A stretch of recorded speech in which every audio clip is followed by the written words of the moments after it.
in Westwood, Kansas, watching us on YouTube. Hey, Scott, what's up? Hey, Tom. First things first, I want to pitch a JFK speech to you. Have you ever seen his speech in Madison Square Garden where he argues for single payer? Yeah, yes. Actually, I've got it. I don't have it on my 360, but I've got a clip of it, yes. Yes, I think you should play that on your program to inform your listeners like you do FDR speeches. Yeah, it's a good suggestion. I'm looking for it as we speak.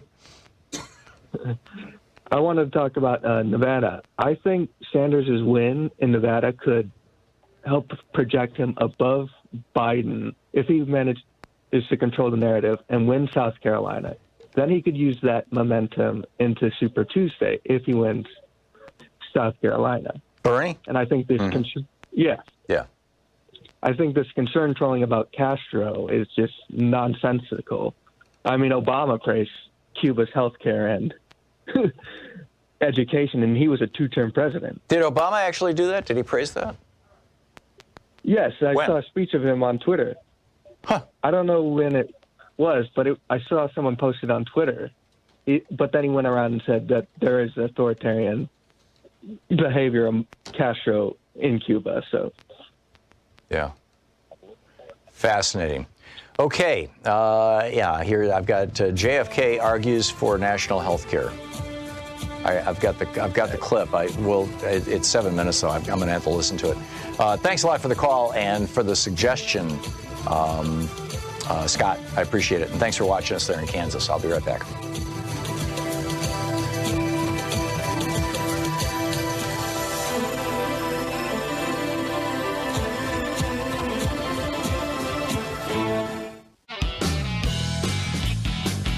Okay, JFK on health care. Here he is. You do not affect the freedom of choice. You can go to any doctor you want. The doctor and you work out your arrangements with him. We talk about his hospital bills. All these arguments were made against Social Security at the time of Franklin Roosevelt.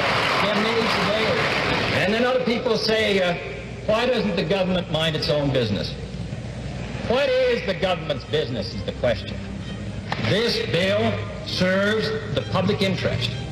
It involves the government because it involves the public welfare. The Constitution of the United States did not make the President or the Congress powerless. It gave them definite responsibilities to advance the general welfare, and that is what we're attempting to do. This is Jack Kennedy calling for a national health care system. I read that this bill will sap the individual self-reliance of Americans.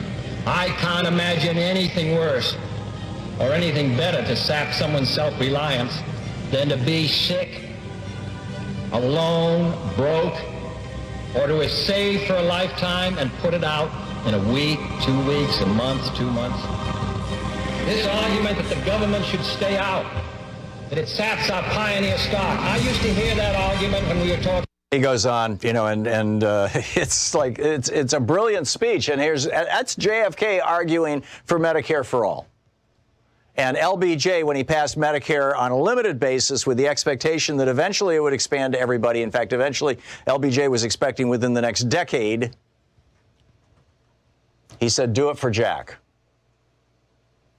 Right? Do it for Jack.